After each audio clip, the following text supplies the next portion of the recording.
നമസ്കാരം. രാഹുൽ മാങ്കൂട്ടത്തിൽ MLA ഒരുപാട് വിവാദങ്ങൾ അദ്ദേഹത്തെ പിന്തുടർന്നുകൊണ്ട് വന്നുകൊണ്ടിരിക്കുകയാണ്. പക്ഷേ ജനഹൃദയങ്ങളിൽ ഇപ്പോഴും അദ്ദേഹമുണ്ട്. അദ്ദേഹത്തിൻ്റെ പ്രവൃത്തികളൊക്കെ ഈ വരുന്ന ആരോപണങ്ങളൊക്കെ തള്ളിക്കളയുന്ന രീതിക്കാണ് ജനം ഏറ്റെടുത്തുകൊണ്ട് ഇരിക്കുന്നത്. ഇപ്പോൾ ഏറ്റവും ഒടുവിലായിട്ട് രജിത പുളിക്കൽ ഒരു കുറിപ്പ് പങ്കുവച്ചിരിക്കുകയാണ്. അദ്ദേഹത്തെ ചേർത്ത് പിടിക്കേണ്ട കൈകൾ തന്നെ അദ്ദേഹത്തെ പിന്നിൽ നിന്ന് കുത്തിയെന്നാണ് രജിത പറയുന്നത്. എങ്ങനെയാണ് ഇതിനെ ഒന്ന് വിലയിരുത്തുക? തീർച്ചയായിട്ടും ഈ രഞ്ജിത പുളിക്കലിൻ്റെ ഒരു ഫേസ്ബുക്ക് പോസ്റ്റ് ഞാനും കണ്ടു. വളരെ വികാരാധീനയായി ആദ്യം മുതലേ രഞ്ജിത രാഹുലിന് വേണ്ടിയിട്ട് സപ്പോർട്ട് ചെയ്യുന്നത്. ഇപ്പം ജാമ്യത്തിലാണ്. ഈ പറഞ്ഞ അത്തരത്തിൽ സൈബർ ആക്രമണങ്ങളും രഞ്ജിത നിറയെ നേരിട്ടിട്ടുണ്ട്. അപ്പം ആദ്യം മുതലേ ഈ രാഹുലിന് സപ്പോർട്ട് ചെയ്യുന്ന ഒരു വ്യക്തി കൂടിയാണ്. അപ്പം മഹിളാ കോൺഗ്രസ് പ്രവർത്തകരും യൂത്ത് കോൺഗ്രസ്സിലെ മഹിളാ നേതാക്കളും ഒക്കെ രാഹുലിനെതിരായിട്ട് പറയുമ്പോഴും രഞ്ജിത വളരെ സപ്പോർട്ടിംഗ് ആയിട്ടുണ്ടായിരുന്നു. ഇപ്പോൾ രഞ്ജിത പറയുന്ന ആ ഒരു കുറിപ്പ് നമുക്ക് പ്രേക്ഷകരുടെ മുമ്പിലേക്ക് എത്തിക്കാം. ഇന്നലെ കോടതിയുടെ പടവുകളിൽ വക്കീലുമായി സംസാരിച്ചിറങ്ങുമ്പോൾ എൻ്റെ വക്കീലുമായല്ല കേട്ടോ, ഉള്ളിൽ ഉറപ്പിച്ചൊരു കാര്യമുണ്ട്.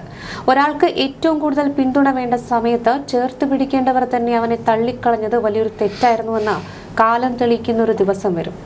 ഏറ്റവും വലിയ വേദന എന്തെന്നാൽ തന്നെ പിന്നിൽ നിന്ന് കുത്തിയവരോട് പോലും അവനൊരു പരിഭവവും കാണിച്ചിട്ടില്ല എന്നതാണ്. താൻ വിശ്വസിച്ച പ്രസ്ഥാനത്തിനോ അതിൻ്റെ നേതാക്കൾക്കോ എതിരെ അവൻ ഒരു അക്ഷരം പോലും മിണ്ടിയിട്ടില്ല. ആർക്കും നേരെ വിരൽ ചൂണ്ടിയിട്ടില്ല. അത് അവൻ്റെ തളർച്ചയല്ല, മറിച്ച് ഈ പ്രസ്ഥാനത്തെ അവൻ അത്രമേൽ ആത്മാർത്ഥമായി സ്നേഹിക്കുന്നത് കൊണ്ടാണ്.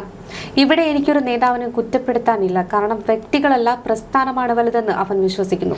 തന്നെ മുറിവേൽപ്പിച്ചവർക്ക് നേരെ പോലും മൗനം പാലിച്ചുകൊണ്ട് അവൻ കാണിക്കുന്ന ഈ കൂറ് കാലം അടയാളപ്പെടുത്തും. ശരിയും തെറ്റും കാലത്തിൻ്റെ കോടതി പറയട്ടെ എന്നാണ് രഞ്ജിത പറഞ്ഞിരിക്കുന്നത്. രഞ്ജിത ഈ പറഞ്ഞ കുറിപ്പിൻ്റെ ഒരു ഭാഗത്ത് വളരെ ശരിയായിട്ട് എനിക്ക് തോന്നി, മറുഭാഗത്ത് കുറച്ചൊക്കെ തെറ്റായിട്ട് തോന്നി. കാരണം രഞ്ജിത ഈ പറഞ്ഞ ഒരു ഭാഗം ഇതാണ്: ഇതുവരെ ഒരാളെ പോലും രാഹുൽ മാങ്കൂട്ടം MLA വ്യക്തിഹത്യ ചെയ്തിട്ടില്ല. അത് ഈ രണ്ട് പെൺകുട്ടികളെ പറ്റിയായിട്ട് ഈ പറയുന്ന നേതാക്കന്മാരെ അല്ലെങ്കിൽ പാർട്ടിയെ ഇതൊന്നും തള്ളിപ്പറഞ്ഞുകൊണ്ടല്ല, എപ്പോഴും ചേർത്ത് പിടിച്ചുകൊണ്ടാണ് രാഹുൽ സംസാരിക്കുന്നത്.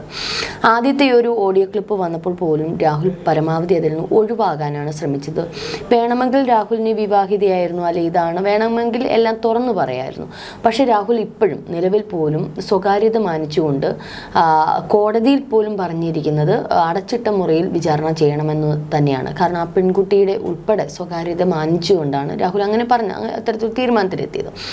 മാത്രമല്ല പബ്ലിക്കിൻ്റെ മുന്നിൽ പലപ്പോഴും മാധ്യമങ്ങൾ പുറകെ നടന്ന് ചോദിച്ചിട്ടും ഒരു പക്ഷേ ഒരു സാധാരണ മനുഷ്യൻ അനുഭവിക്കാവുന്നതിൻ്റെ അങ്ങേയറ്റം ഈ ഒരു വിഷയത്തിൽ രാഹുൽ അനുഭവിച്ചിട്ടും ഒരക്ഷരം ഒരു വേണമെങ്കിൽ ദേഷ്യത്തിന് ഇപ്പം നമുക്ക് എതിരെ ഒരാൾ ഒരു ആരോപണം ഉയർത്തുകയാണെങ്കിൽ ആ വ്യക്തിക്കെതിരെ നമുക്ക് എന്തും പറയാലോ. ഇപ്പോൾ ഭാര്യ ഭർത്തൃ ബന്ധത്തിലാണെങ്കിലും കാമുകന്മാരുടെ ബന്ധത്തിനിടയിലാണെങ്കിലും സൗഹൃദങ്ങളുടെ ഇടയിലാണെങ്കിലും ഒരാൾ മറ്റൊരാളെ പറ്റി പറയുകയാണെങ്കിൽ തിരിച്ച് അടുത്ത സോഷ്യൽ മീഡിയ വഴി പ്രചരിക്കുന്നത് നമ്മൾ കണ്ടിട്ടുണ്ട്. മറ്റേ മറുഭാഗത്തേക്കുന്ന വ്യക്തിയെ എത്രയും നാൾ സ്നേഹിച്ചിരുന്നോ ഒന്നും നോക്കാതെ വളരെയധികം വ്യക്തിഹത്യ ചെയ്യുന്നത് നമ്മൾ കണ്ടിട്ടുണ്ട്. പക്ഷെ അവിടെയൊക്കെ രാഹുൽ മാങ്കൂട്ടം വളരെ മാന്യത കീപ്പ് ചെയ്ത് ഈ ഒരു വിഷയവുമായി ബന്ധപ്പെട്ട് ആദ്യം മുതൽ ഈ നിമിഷം വരെ വളരെ പക്വതയോടു കൂടിയാണ് ഓരോ സന്ദർഭങ്ങളും കൈകാര്യം ചെയ്യുന്നത്. നമ്മൾ ശ്രദ്ധിച്ചാലറിയാം. വേണമെങ്കിൽ രാഹുലിനും ഈ പെൺകുട്ടിയെ അപകീർത്തിപ്പെടുത്തുന്ന തരത്തിലോ അല്ലെങ്കിൽ ഈ പറയുന്ന തെറ്റായിട്ടുള്ള കാര്യങ്ങളോ ഒക്കെ വേണമെങ്കിൽ കൊടുത്തിരുന്നു. ഒരുപക്ഷെ ജനം രാഹുലിൻ്റെ കൂടെ ഇരുന്നേനെ. കാരണം ഇപ്പോൾ ഒരു ഭാഗത്തെ മാത്രം ഓഡിയോ ക്ലിപ്പുകളാണ് പറക്കുന്നത്. ഇപ്പം മറുഭാഗത്തെ ചില ഓഡിയോ ക്ലിപ്പുകളോ അങ്ങനെ എന്തെങ്കിലുമൊക്കെ ഉണ്ടെങ്കിൽ കൊടുത്താൽ ഒരുപക്ഷെ ആ പെൺകുട്ടിക്ക് അല്ലെങ്കിൽ പറയുന്ന കേസ് ഫയൽ ചെയ്തിട്ടുള്ള ആൾക്കാർക്കൊക്കെ ബുദ്ധിമുട്ടുണ്ടാകുന്ന തരത്തിൽ രാഹുൽ ചെയ്തിരുന്നുവെങ്കിൽ ഒരു പെൺകുട്ടിയുടെ ലൈഫാണ് അല്ലേ മറുഭാഗത്ത് എന്തെല്ലാം തരത്തിലായേനെ. അത് ചിന്തിക്കുമ്പോൾ രാഹുൽ ചെയ്തിരിക്കുന്ന വളരെ പക്വതയുള്ള കാര്യങ്ങളാണ്. ഇപ്പോൾ റിനിയുടെ കാര്യത്തിൽ പോലും നിലവിലും എൻ്റെ സുഹൃത്താണ് എന്നുള്ള തരത്തിൽ തന്നെയാണ് രാഹുൽ പറഞ്ഞത്. അതിനെപ്പറ്റി സംസാരിച്ചില്ല. ഇപ്പോൾ അവന്തികയുടെ കാര്യം വന്നപ്പോൾ പോലും ഇങ്ങനെയാണല്ലോ എന്നോട് ഇങ്ങനെ സംസാരിച്ചത്, പിന്നെ അവർക്ക് എന്താണ് സംഭവിച്ചതെന്ന് എനിക്കറിയില്ല എന്നുള്ളതാണ് പറഞ്ഞത്. അല്ലാതെ അതിനെ കൂടുതൽ വൾഗറാക്കാൻ രാഹുൽ തുനിഞ്ഞിട്ടില്ല എന്നുള്ളത് അത് ഒരു പക്ഷേ ആ മനുഷ്യൻ്റെ ഒരു പക്വതയാണ് നമ്മൾ കാണിക്കുന്ന ഒരു മര്യാദ അല്ലേ.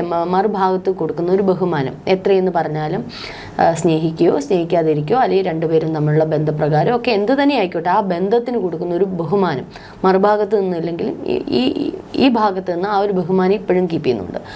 ഒപ്പം തന്നെ പാർട്ടി ഇത്രയേറെ തള്ളിപ്പറഞ്ഞു. ആദ്യം മുതൽ തന്നെ പാർട്ടിയിൽ നിന്നും ഒരുപാട് എതിർപ്പുകൾ. അപ്പോഴും രാഹുൽ പറഞ്ഞ ഒരു കാര്യമാണ്, പാർട്ടി നിങ്ങളോട് പറഞ്ഞില്ലല്ലോ, എന്നോടൊന്നും പറഞ്ഞിട്ടില്ല. ഞാൻ പാർട്ടിയുടെ തീരുമാനത്തിന് വിധേയനാണ്. പാർട്ടി എന്ത് പറയുന്നോ ഞാൻ കേൾക്കും. പാർട്ടി എടുത്ത തീരുമാനത്തിനോട് ഞാൻ ഒപ്പം നിൽക്കുന്നു.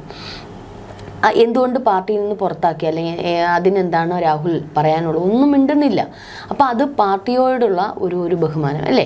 അപ്പോൾ ആ കാര്യങ്ങളെല്ലാം രാഹുൽ ഇതുവരെ ചെയ്തിട്ടുള്ള പെർഫെക്റ്റ്. അല്ലെങ്കിൽ ഈ പറയുന്നോണം കോൺഗ്രസിനകത്ത് തന്നെ എന്തെങ്കിലും ചെറിയ ചെറിയ കാര്യങ്ങൾക്ക് വീമ്പിളക്കുകയും പാർട്ടിയെ തന്നെ അപഹസിക്കുകയും ചെയ്യുന്ന എത്രയോ മുതിർന്ന നേതാക്കന്മാർ ഇപ്പോഴുണ്ട്. തെരഞ്ഞെടുപ്പ് സമയത്ത് തന്നെ എന്തെല്ലാം കുത്തിത്തിരിപ്പുകൾ അവരുടെ അകത്ത് തന്നെ ഉണ്ടായിട്ടുണ്ട്. ഇനിയിപ്പോൾ അടുത്ത വരുമ്പോൾ എന്തെല്ലാം കുത്തിത്തിരിപ്പുകൾ, അതിനേക്കാളൊക്കെ എത്രയോ മെച്ചമാണ് രാഹുൽ മാങ്കൂട്ടം അല്ലേ.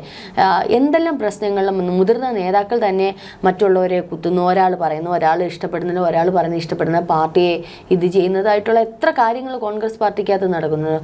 നമുക്കറിയാം, തരൂരിൻ്റെ കാര്യത്തിൽ തന്നെ അറിയാം. അപ്പം ഈ കെ മുരളീധരൻ എന്തെല്ലാം വിവാദ പ്രസ്താവനകൾ നടത്തുന്നു, സുധാകരൻ. അപ്പോൾ ഇവരൊക്കെ പരസ്പരം അങ്ങോട്ടും ഇങ്ങോട്ടും പാർട്ടിയെ തന്നെ കുറ്റപ്പെടുത്തുന്ന ഘട്ടത്തിലൊക്കെ എത്തുമ്പോഴും ഈ ഒരു കാര്യത്തിൽ രാഹുൽ മാങ്കൂട്ടത്തിന് എതിരായിട്ട് പാർട്ടി എടുത്ത ഏത് തീരുമാനത്തോടും രാഹുൽ യോജിച്ച് തന്നെയാണ് മുന്നോട്ട് പോകുന്നത്. ഒരു നിഷ്പക്ഷനായിട്ട് നിന്നുകൊണ്ട്, അല്ലെങ്കിൽ ഒരു അനുഭാവിയായി നിന്നുകൊണ്ട് ഞാൻ ഇനിയും പാർട്ടിക്ക് വേണ്ടി പ്രവർത്തിക്കുക എന്ന് പറയുന്നത് ഒരു യഥാർത്ഥ കോൺഗ്രസ്സുകാരനായതുകൊണ്ടാണ്. തനി രാഷ്ട്രീയക്കാരനാണ്, ഒരു യഥാർത്ഥ രാഷ്ട്രീയക്കാരൻ എന്ന് തന്നെ നമുക്ക് രാഹുൽ മാങ്കൂട്ടം തന്നെ പറയാം. അദ്ദേഹത്തിൻ്റെ രാഷ്ട്രീയ പ്രവർത്തനങ്ങളും അത്തരത്തിലാണെന്ന് പറയാം. പക്ഷെ അദ്ദേഹത്തിൻ്റെ വ്യക്തി ജീവിതത്തിലുണ്ടായ പാളിച്ചകളാണ് ഇദ്ദേഹത്തിന് ഇത്രയേറെയും തരിപ്പണമാക്കാൻ കാരണം. ഒരു പാർട്ടി കുറച്ച് പേര് ഒഴിച്ച് ബാക്കി കോൺഗ്രസ് പാർട്ടിയിലെ യൂത്ത് കോൺഗ്രസ്സിലേക്ക് ഭൂരിഭാഗം, എനിക്കൊന്ന് സജ്ജന എന്ന് പറഞ്ഞ ഒരു യൂത്ത് കോൺഗ്രസ് നേതാവുണ്ട്. സ്ഥിരം സത്യം പറഞ്ഞാൽ ഈ കോൺഗ്രസിനെ നശിപ്പിക്കുന്ന ഇത്തരത്തിലുള്ള ആൾക്കാരാണെന്ന് എനിക്ക് തോന്നിയിട്ടുണ്ട്. കാരണം സ്ഥിരം ഫേസ്ബുക്കിലൂടെ ഒന്ന് ആലോചിച്ച് നോക്ക്, തെരഞ്ഞെടുപ്പ് അടുത്ത സമയത്ത് സജ്ജന പോലുള്ള 1-2 വനിതാ നേതാക്കള് രാഹുലിൻ്റെ വിഷയം എടുത്തുകൊണ്ട് പാർട്ടിയുടെ തീരുമാനത്തെ ചോദ്യം ചെയ്യാണ്. ഒന്ന് ആലോചിക്കൂ, തദ്ദേശ തെരഞ്ഞെടുപ്പിൽ ഒന്നാമത് കോൺഗ്രസിൻ്റെ ഫണ്ടിൽ എത്ര പേര് വീട്ടിലെ സ്വർണം വരെ പണയം വെച്ച് തെരഞ്ഞെടുപ്പിനെ മുൻനിർത്തി അവർ എത്ര പേര് ഇതിൻ്റെ പുറകെ നടക്കുന്നുണ്ട്. അവരുടെ ആ ഒരു ഇതിനെ പോലും ബഹുമാനിക്കാതെ, അധ്വാനത്തെ ബഹുമാനിക്കാതെ പാർട്ടിയെ പ്രതിസന്ധിയിലാക്കുന്ന തരത്തിൽ ഇത്തരത്തിലുള്ള പ്രസ്താവനകൾ നടത്തുന്നു. ആലോചിച്ച് നോക്കുക, ഇവരാണോ യഥാർത്ഥ കോൺഗ്രസ്സുകാർ? അതിനേക്കാൾ എത്രയോ ഭേദമാണ് രാഹുൽ മാങ്കൂട്ടം. ആ സമയത്ത് പോലും പാർട്ടിയോടൊപ്പം നിന്നുകൊണ്ട് പ്രവർത്തിക്കാനാണ് രാഹുൽ തീരുമാനിച്ചിരിക്കുന്നത്. പാർട്ടിക്ക് ഒരു ബുദ്ധിമുട്ടുണ്ടാകുന്ന തരത്തിൽ ഒന്നും രാഹുൽ പ്രവർത്തിക്കുന്നില്ല.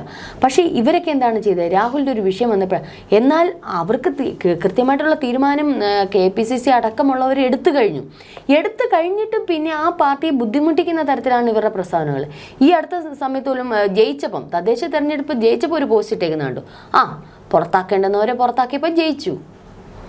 ഇവരൊക്കെയാണോ യഥാർത്ഥ കോൺഗ്രസ് വനിതാ നേതാക്കൾ? കുറച്ചുകൂടി പക്വതയോടുകൂടി പെരുമാറട്ടെ. ഇവർക്ക് ചിലപ്പം രാഹുൽ മാങ്കൂട്ടത്തിനോട് ചിലപ്പോൾ പേഴ്സണലി ഭയങ്കരമായിട്ട് ദേഷ്യം കാണുമായിരിക്കും. പക്ഷെ അത് ഇങ്ങനെയല്ല കാണിക്കുന്നത്. പാർട്ടിയിൽ ഒരു തീരുമാനം എടുക്കുമ്പോൾ, പാർട്ടിയിൽ ഒരു പ്രസ്താവന ഇറക്കുമ്പോൾ, പാർട്ടിയിൽ ഒരു പോസ്റ്റ് ഇടുമ്പോൾ പാർട്ടിയായിട്ട് ആലോചിച്ച് വേണം. ഒരു ചിട്ടയടുക്കമൊക്കെ വേണ്ടേ, ഒരു അച്ചടക്കം വേണ്ടേ, പാർട്ടിക്കകത്ത് പ്രവർത്തിക്കുന്നവർക്ക് ഒരു അച്ചടക്കം വേണ്ടേ. അതില്ലാതെ അഴിച്ചുവിട്ട ആളെ പോലെ ഇല്ല പറഞ്ഞോണ്ട് എന്ത് തോന്നിയാസം എഴുതി വിടാം എന്ന് പറയുമ്പോൾ അത് പാർട്ടിയെ പ്രതിസന്ധിയിലാക്കും. കോടിക്കണക്കിന് ആൾക്കാർ വിശ്വസിക്കുന്ന ഒരു പാർട്ടിയാണ്. അതിനെ പ്രതിനിധീകരിച്ചുകൊണ്ട് ഇവരെ പോലുള്ള ആൾക്കാരെ വെക്കുമ്പോൾ, ഇവർ അത്തരത്തിലുള്ള കാര്യങ്ങൾ പടച്ചു വിടുമ്പോൾ, എഴുതി വിടുമ്പോൾ ഒന്ന് ചിന്തിക്കണം. എത്രയോ അനുഭാവികൾ, കോടിക്കണക്കിന് അനുഭാവികൾ, പാർട്ടിയെ സ്നേഹിക്കുന്നവർ പുറത്തുണ്ട് എന്നുള്ളത്. ഇവരൊക്കെ പെട്ടെന്ന് കയറി വന്നവരാണ്. താഴെ തട്ടിൽ നിന്ന് കയറി വന്നിരുന്നേ അവർ ഇത്തരത്തിലുള്ള എഴുത്ത് കുത്തുകൾ നടത്തത്തില്ല. അപ്പോൾ ഇതൊക്കെ പാർട്ടിയെ പ്രതിസന്ധിയിലാക്കുന്ന തരത്തിൽ 1-2 വനിതാ, 1-2 അല്ല 3-4 വനിതാ നേതാക്കൾ യൂത്ത് കോൺഗ്രസ്സിൽ തന്നെ ഇത്തരത്തിൽ ചെയ്തിട്ടുണ്ട്, മുതിർന്ന നേതാക്കൾ. അതിനേക്കാൾ എത്രയോ ഭേദമാണ് രാഹുൽ മാങ്കൂട്ടം എന്ന് പറയുന്നത്. ഇപ്പോൾ ഒന്ന് ആലോചിച്ചു, CPM പാർട്ടിയിൽ എന്തെല്ലാം പ്രശ്നങ്ങളുണ്ടാകുന്നു. പക്ഷെ അവർ അതിനകത്ത് കൈകാര്യം ചെയ്യാനാണ് ശ്രമിക്കുന്നത് കൂടുതലും. അതുപോലെ കൈകാര്യം ചെയ്തില്ലെങ്കിലും പാർട്ടി എടുക്കുന്ന തീരുമാനത്തിന് അനുകൂലമായിട്ടെങ്കിലും നിൽക്കണ്ടേ, അതിനെ മാനിച്ചുകൊണ്ടുള്ള കാര്യങ്ങൾ ചെയ്യണ്ടേ. ഒന്ന് പ്രൊട്ടക്റ്റ് ചെയ്യേണ്ട പാർട്ടിയെ ഒന്ന് സ്വന്തം നിലനിൽപ്പിനെ പോലും പ്രൊട്ടക്റ്റ് ചെയ്യാതെ എന്തിനൊക്കെയോ വേണ്ടി തിളച്ചു മറിയാണ് ചില നേതാക്കന്മാർ. അപ്പോൾ അതിനേക്കാൾ എത്രയോ ഭേദമാണ് രാഹുൽ ഇപ്പോൾ ആദ്യം സസ്പെൻഡ് ചെയ്ത് എന്തിനൊന്നും ചോദിച്ചില്ല. അത് സ്വീകരിച്ചു. യൂത്ത് കോൺഗ്രസ് അധ്യക്ഷ സ്ഥാനത്ത് നിന്ന് പിൻവാങ്ങി. ഇനി പറഞ്ഞതുപോലെ എന്തിനാണ് രാഹുൽ എതിർപ്പ് പ്രകടിപ്പിച്ചിട്ടുള്ളത്? എല്ലാം അംഗീകരിച്ചു. തീർച്ചയായിട്ടും രാഹുൽ മാങ്കൂട്ടം ഇപ്പോൾ രഞ്ജിത പുളിക്കൽ പറഞ്ഞ ആ കാര്യത്തോട് ഞാൻ യോജിക്കുന്നു 100%. കാരണം ഒന്നിനോട് ഒരു എതിർപ്പോ അല്ലെങ്കിൽ ഈ പറയുന്ന പെൺകുട്ടികളെ തള്ളിപ്പറയോ മുതിർന്ന നേതാക്കൾ രാഹുലിനെതിരെ വന്നപ്പോൾ അവർക്കെതിരെ തിരിയോ രാഹുലിന് തിരിച്ചെന്തെല്ലാം പറയാം? ഈ നേതാവ് ഇങ്ങനല്ലേ എന്ന് ചോദിച്ചാൽ തീർന്നില്ലേ? എന്തെല്ലാം കാര്യം ഇവരൊക്കെ ഇങ്ങനെ സജ്ജനിയായാലും ഇങ്ങനെയുള്ള ആൾക്കാരൊക്കെ ഇത്തരത്തിൽ രാഹുലിനെ വിമർശിക്കുകയും എടുക്കുകയും ചെയ്യുമ്പോൾ രാഹുലിന് തിരിച്ച് പറയാൻ നാവുണ്ട്, പറയാനുള്ള കാരണങ്ങളുണ്ട്, പറയാനുള്ള ഒരുപാട് കാര്യങ്ങളുണ്ട് അല്ലേ? അങ്ങനെയൊക്കെ പറഞ്ഞു കഴിഞ്ഞാൽ ഇവരുടെയൊക്കെ സ്ഥാനം എന്തായിരിക്കും? അപ്പോൾ ആ കാര്യത്തിൽ രാഹുൽ ചെയ്ത് 100% പെർഫെക്റ്റ് ആയിട്ടുള്ള കാര്യം. ഇതായിരിക്കണം ഒരു യഥാർത്ഥ നേതാവ്, ഇതായിരിക്കണം ഒരു യഥാർത്ഥ പാർട്ടി നേതാവ്. കോൺഗ്രസിനെ അത്രമാത്രം രാഹുൽ സ്നേഹിക്കുന്നുണ്ട്. പക്ഷേ മറുഭാഗത്ത് നോക്കുമ്പോൾ ഇവിടെ രഞ്ജിത പുളിക്ക പറഞ്ഞ പാർട്ടിയെ വിശ്വസിച്ച പ്രസ്ഥാനത്തിനെ ഒന്നും നേതാക്കളെ തള്ളിപ്പറയാതെ നിന്ന രാഹുൽ എന്നുള്ളത് തിരിച്ച് പാർട്ടി വിശ്വസിച്ചേൽപ്പിച്ച ഒരു രാഷ്ട്രീയ നേതാവാണല്ലേ. പാർട്ടി എത്രയോ ആൾക്കാർ വർഷങ്ങളായിട്ട് പാർട്ടിയിൽ എന്തെല്ലാം പ്രവർത്തനങ്ങൾ ചെയ്യുന്നു അവരെയൊക്കെ മാറ്റി നിർത്തിക്കൊണ്ട് രാഹുൽ മാങ്കൂട്ടത്തിൽ എന്ന നല്ലൊരു ഡിബേറ്ററിനെ നന്നായിട്ട് എല്ലാ കാര്യങ്ങളും കൃത്യതയോടെ കൈകാര്യം ചെയ്യാനും വിശകലനം നന്നായിട്ട് പഠിച്ച് പറയാൻ പറ്റുന്ന നല്ലൊരു ആൾ എന്നുള്ള രീതിയിൽ ഒരു പ്രത്യേക സ്ഥാനം അദ്ദേഹത്തിന് കൊടുത്തു. ഒരു സ്ഥാനമാണ്. എത്ര സ്ഥാനമാനങ്ങൾ അദ്ദേഹത്തിന് ഈ ചെറുപ്പകാലത്ത് കൊടുത്തു? അത് പാർട്ടിക്ക് അയാളിലുള്ള വിശ്വാസം കൊണ്ടാണ്. ആ പാർട്ടിക്ക് അദ്ദേഹത്തിനുള്ള ഒരു ബലം കൊണ്ട് എന്തെങ്കിലുമൊക്കെ പാർട്ടിക്ക് വേണ്ടി ചെയ്യുമെന്നുള്ളൊരു വിശ്വാസം കൊണ്ടാണ്. അത് പക്ഷേ അദ്ദേഹം ആരെ ചതിച്ചു? പാർട്ടി ചതിച്ചു എന്ന് ഞാൻ മറുഭാഗത്തു നിന്ന് പറയേണ്ടി വരും. അദ്ദേഹത്തിൻ്റെ സ്വകാര്യ ജീവിതമാണെങ്കിൽ പോലും ഇപ്പോൾ ഒരു റിലേഷൻ ആണെങ്കിൽ നമുക്ക് കുഴപ്പമില്ല. മറ്റുള്ള റിലേഷൻഷിപ്പിനെ സത്യമാണോ ഇല്ലയോ എന്നുള്ള അറിയില്ല. ഇപ്പോൾ കോടതി വരുമ്പോഴേ നമുക്കറിയത്തുള്ളൂ. എന്ത് തന്നെയായാലും കുറേയൊക്കെ ഒരു കാര്യത്തിൽ വ്യക്തി ജീവിതത്തിൽ അദ്ദേഹം ചില കാര്യങ്ങൾ ഒരു ബലംപിടുത്തം കൊടുക്കേണ്ടുന്നതായിരുന്നു. അത് കൊടുക്കാതെ ഈ പറയുന്ന അദ്ദേഹത്തിനെ അഴിച്ചു വിട്ടതുകൊണ്ടാണ് അദ്ദേഹത്തിന് ഈ പ്രതിസന്ധിയും പാർട്ടിക്ക് ഈ പ്രതിസന്ധി ഉണ്ടാവാൻ കാരണം. ഒരു പക്ഷേ പാർട്ടിയിലേക്ക് ചുവട് വെച്ച കാലത്ത് ഞാൻ എൻ്റെ കഴിവുകൊണ്ട് എനിക്ക് ആ ഒരു ലക്ഷ്യത്തിലെത്താൻ പറ്റുമെന്ന് കോൺഫിഡൻസ് ഉള്ള ഒരു വ്യക്തി, ഒരു നേതാവായിരുന്നുവെങ്കിൽ ഇത്തരത്തിലുള്ള ചില റിലേഷൻഷിപ്പ് കട്ട് ചെയ്തേനെ അല്ലേ? ഇപ്പം ചെറുപ്പകാലത്ത് അല്ലെങ്കിൽ ആ സമയത്തുണ്ടായിരുന്നത് ഇപ്പം അതിൻ്റെ പക്വതക്കേടെന്ന് പറയാം. അപ്പോഴെന്ത് ചെയ്തേനെ? കുറച്ചുകൂടെ ഒന്ന് ശോധന ചെയ്ത് കുറച്ചുകൂടെ എന്താ പറയുക, കുറച്ചുകൂടെ പക്വതയോടുകൂടി കാര്യങ്ങൾ ചെയ്തേനെ. പക്ഷേ എന്നിട്ടും പാർട്ടിയുടെ സ്ഥാനമാനങ്ങൾ കിട്ടിയ സന്ദർഭത്തിലും ഈ പറയുന്ന ബന്ധങ്ങൾ നിലനിർത്തിയതുമാണ് രാഹുൽ മാങ്കൂട്ടത്തിന് തിരിച്ചടി. അപ്പോൾ പാർട്ടിക്ക് തിരിച്ചു ചോദിക്കാം, തങ്ങളെ വിശ്വസിച്ചേൽപ്പിച്ച പാർട്ടി ഇത്തരത്തിൽ പ്രതിസന്ധിയിലാക്കിയത് താങ്കൾ തന്നെയല്ലേ എന്ന് പാർട്ടിക്കും ചോദിക്കല്ല. അപ്പം രാഹുൽ മാങ്കൂട്ടത്തിൻ്റെ ഭാഗത്ത് തെറ്റ് സംഭവിച്ചത് കൊണ്ടല്ലേ. പക്ഷേ എന്നിരുന്നാൽ ഈ പറഞ്ഞതുപോലെ തെറ്റുകൾ സംഭവിച്ചിട്ടുണ്ട്. ഈ പറഞ്ഞ അഴിമതിയോ ഈ പറയുന്ന ഈ ക്രൂരമായ ബലാത്സംഗം എന്ന് പറഞ്ഞാൽ ഒരു പെൺകുട്ടിയെ കൊണ്ടുവന്ന് പീഡിപ്പിച്ചല്ലോ. ഉഭയകക്ഷി സമ്മതപ്രകാരമാണെങ്കിലും ഈ പറയുന്ന മറ്റുള്ള അഴിമതി, ജനങ്ങളുടെ പണമെടുത്ത് ഇതൊന്നും അല്ലല്ലോ ചെയ്തത്. അല്ലെങ്കിൽ ഈ പറയുന്ന കുറ്റകൃത്യങ്ങൾ, ക്രിമിനൽ ഇതൊന്നും അല്ല ചെയ്തത്. അപ്പം ഈ പറയുന്ന വ്യക്തി ജീവിതത്തിലെ താളപ്പിഴകൾ അത് ഈ പറഞ്ഞ സ്വയം ഒന്ന് പരിശോധിച്ചുകൊണ്ട് തിരുത്തി വരാൻ പറ്റുന്ന തെറ്റുകളേ ഉള്ളൂ. അതിൽ തിരുത്തി വരുമ്പോൾ നാളെ ഇനി പാർട്ടി എടുക്കുന്ന തീരുമാനത്തിനാണ് വില. ഒരു പക്ഷേ പാർട്ടി അത്തരത്തിലുള്ള തീരുമാനം എടുത്തില്ലെങ്കിൽ മറു പാർട്ടിക്കാരുണ്ട്. രാഹുൽ മാങ്കൂട്ടത്തിന് ആവശ്യമുള്ള ഒരുപക്ഷെ CPM-നും BJP-ക്കും അല്ലെങ്കിൽ ആവശ്യമുള്ളവരും ഈ കാലം അയക്കാത്ത മുറിവുകൾ ചുരുക്കമാണല്ലോ. രാഹുൽ മാങ്കൂട്ടം എന്ന പറയുന്ന വ്യക്തി കോൺഗ്രസ് വിട്ടു പോകുമെന്ന് എനിക്ക് തന്നോട് ഒരു നെഹ്റുവിനെ ഫോളോ ചെയ്യുന്ന വ്യക്തി ആയതുകൊണ്ട് അങ്ങനെ വിട്ടു പോകുമോ എന്നുള്ളത് എനിക്കറിയില്ല. ഇപ്പം ശശി തരൂർ എന്തെല്ലാം പാർട്ടിയെ പ്രതിസന്ധിയിലാക്കുന്നത് ബുദ്ധിമുട്ടിക്കുന്ന കാര്യങ്ങൾ അദ്ദേഹം എടുക്കുന്നുണ്ട്. പക്ഷേ അദ്ദേഹം കോൺഗ്രസ് വിട്ടു പോകുന്നില്ല. ഇനി പോകും എന്നുണ്ടെങ്കിലേ ഉള്ളൂ, അറിയില്ല. പക്ഷേ അദ്ദേഹത്തിൻ്റെ നിലപാടുകൾ, അദ്ദേഹത്തിൻ്റെ ഈ പറഞ്ഞ എഴുത്തുകൾ, അദ്ദേഹത്തിൻ്റെ ആശയങ്ങൾ, ചിന്തകൾ ഇതൊക്കെ ഒരു പക്ഷേ BJP-യുമായിട്ട് ഒരിക്കലും ഒത്തുചേർന്ന് പോകാൻ പറ്റുന്നതാണെന്ന് എനിക്ക് തോന്നിയിട്ടില്ല. എപ്പോഴും ഈ പറയുന്ന കോൺഗ്രസുമായിട്ട് അധിഷ്ഠിതമായി കിടക്കുന്ന ചില ആശയങ്ങളൊക്കെയാണ്. അപ്പോൾ അതുപോലെ തന്നെയാണ് രാഹുൽ മാങ്കൂട്ടം. ചിലവർക്ക് ചില ആശയങ്ങളോടുണ്ടല്ലേ, ഓരോ പാർട്ടിക്കും ഓരോ ഇതുണ്ടല്ലോ, അതുമായിട്ട് ഇഴകിച്ചേർന്ന് പോകാൻ ചില നേതാക്കന്മാർക്ക് പറ്റില്ല. അപ്പോൾ രാഹുൽ മാങ്കൂട്ടം അങ്ങനെ BJP-യിൽ പോകും, അങ്ങനെ CPM-ൽ പോകും എന്നുള്ളതല്ല. ഒരു പക്ഷേ പോയിക്കൂടാ എന്നുള്ളതുമില്ല. കാരണം അദ്ദേഹം ഒരു രാഷ്ട്രീയക്കാരനാണ്. അദ്ദേഹത്തിൻ്റെ ജീവിതവും അദ്ദേഹത്തിൻ്റെ ജീവനും ഒക്കെ അതിൽ ഇഴുകിച്ചേർന്ന് നിൽക്കുന്നത്. അപ്പോൾ അതുകൊണ്ട് തന്നെ അദ്ദേഹത്തിനെ കൊത്തിയെടുത്തുകൊണ്ട് പോകാൻ ആൾക്കാരുണ്ട്. അതൊക്കെ കോൺഗ്രസ് പാർട്ടി ഒന്ന് ശ്രദ്ധിച്ചാൽ അതും കൊള്ളാം. കാരണം ഈ പറയുന്നോണം ഈ കേസിൻ്റെ അവസാന ഘട്ടത്തിൽ ഇപ്പോൾ രഞ്ജിത പുള്ളിക്കൽ പറയുന്നത് പോലെ നല്ലൊരു സമാപനം ഉണ്ടാവട്ടെ. എന്താണ് ഇതിലെ വ്യക്തത, സത്യമാണോ നമുക്ക് പുറത്തറിയേണ്ടത്. ഇത്തരത്തിലുള്ള ദ്രോഹങ്ങൾ ചെയ്തിട്ടുണ്ടെങ്കിൽ തീർച്ചയായിട്ടും ശിക്ഷ അനുഭവിക്കണം. അല്ല, എന്താണോ സത്യം, ഇപ്പോൾ ദിലീപിൻ്റെ കേസിൽ ദിലീപിനെ വെറുതെ വിട്ടില്ല. അത്തരത്തിൽ വെറുതെ വിടുന്ന ഒരു ഘട്ടം എത്തുമ്പോൾ ബാക്കിയുള്ള വ്യക്തി ജീവിതത്തിൽ വന്നിട്ടുള്ള താഴെപ്പിഴകളൊക്കെ ജനങ്ങളോട് തന്നെ ഏറ്റുപറഞ്ഞുകൊണ്ട് ഒരു ശുദ്ധികലശം നടത്തി തിരിച്ച് പാർട്ടിയിലേക്ക് തന്നെ വരട്ടെ. പാർട്ടി ഇനി എങ്ങനെ സ്വീകരിക്കും എന്നുള്ളത് അറിയില്ല. പാർട്ടിയിൽ വന്നില്ലെങ്കിൽ മറ്റാരെങ്കിലും കൊത്തിയെടുത്തുകൊണ്ട് പോകുക, അത്രയേ ഉള്ളൂ. കാരണം രാഹുൽ മാങ്കൂട്ടം എന്ന് പറയുന്ന ഒരു രാഷ്ട്രീയക്കാരനെ, ഒരു ബുദ്ധിജീവിയെ, അല്ലെങ്കിൽ പറയുന്ന എല്ലാം പഠിച്ച് വിശകലനം ചെയ്ത് നന്നായിട്ട് ഡിബേറ്റ് ചെയ്യാൻ മാത്രമല്ല നന്നായിട്ട് കൈകാര്യം ചെയ്യും. യൂത്ത് കോൺഗ്രസിൻ്റെ അധ്യക്ഷ സ്ഥാനത്ത് രാഹുൽ മാങ്കൂട്ടം ഷാഫിയൊക്കെ ഉണ്ടായിരുന്നപ്പോൾ ഒരു ഓളം ഉണ്ടായിരുന്നു. പക്ഷെ ഇപ്പോൾ ആ ഒരു ഓളം, തദ്ദേശ തെരഞ്ഞെടുപ്പിൽ പോലും യൂത്ത് കോൺഗ്രസിൻ്റെ ഒരു ഓളം നമുക്ക് കാണാൻ കഴിഞ്ഞിട്ടില്ല. പല വിഷയങ്ങളിലും അവർക്ക് എടുക്കാൻ പറ്റുന്ന തീരുമാനം അവർ എടുക്കുന്നില്ല. അപ്പോൾ യൂത്ത് കോൺഗ്രസ് ശരിക്കും രാഹുൽ മാങ്കൂട്ടത്തിൻ്റെ ഒരു കാലം ഉണ്ടായിരുന്ന സമയത്താണ് കുറച്ചുകൂടെ പുഷ്ടിപ്പെട്ടത്. അപ്പോൾ അത് നമുക്കറിയാം, അദ്ദേഹത്തിന് കൈകാര്യം ചെയ്യാൻ പറ്റുന്ന മേഖലകൾ ഉണ്ട് എന്നുള്ള മനസ്സിൽ MLA സ്ഥാനം അദ്ദേഹം നന്നായിട്ടാണ് കൈകാര്യം ചെയ്യുന്നത്. അപ്പോൾ തീർച്ചയായിട്ടും നല്ല ജനത്തിന് ഉപയോഗപ്രദമായിട്ടുള്ള ആൾക്കാരെ, ജനപ്രതിനിധികളെ ആണല്ലോ ജനത്തിനും ആവശ്യം, രാഷ്ട്രീയക്കാർക്കും ആവശ്യം. അത്തരത്തിലുള്ള ആൾക്കാരെ ഒരിടത്ത് ഒരു പാർട്ടി തള്ളിക്കളഞ്ഞാൽ മറ്റൊരു പാർട്ടി എടുക്കും തീർച്ചയായിട്ടും. ഇപ്പോൾ രഞ്ജിത പുള്ളിക്കൽ പറഞ്ഞതുപോലെ ചില കാര്യങ്ങൾ 100% ഞാൻ യോജിക്കുന്നു. കാരണം ഇതുവരെ ഈ ആരോപിക്കപ്പെട്ട പെൺകുട്ടികളെ പറ്റി ഒന്നും തന്നെ രാഹുൽ പുറത്തു പറഞ്ഞിട്ടില്ല. അദ്ദേഹത്തിനെ തന്നെ എത്ര പേര് അദ്ദേഹത്തിനെ മൈക്ക് ചൂണ്ടി ചോദിക്കുന്നുണ്ട്. അദ്ദേഹം തന്നെ എല്ലാ തെറ്റുകളും ഏറ്റെടുത്തുകൊണ്ട് ഇപ്പോൾ നടക്കുന്ന ഒരു നടപ്പാണ് നമ്മൾ കാണുന്നത്. എല്ലാം ഞാൻ ഏറ്റെടുക്കുന്നു എന്നുള്ള രീതിയിലാണ്. പക്ഷേ അതിന് ഒരു നീതി എന്ന് പറയുന്ന ഒരു സംഗതി ഉണ്ടല്ലോ, അത് വെളിച്ചത്ത് വരുമ്പോഴേ നമുക്കൊക്കെ ബോധം വരത്തുള്ളൂ.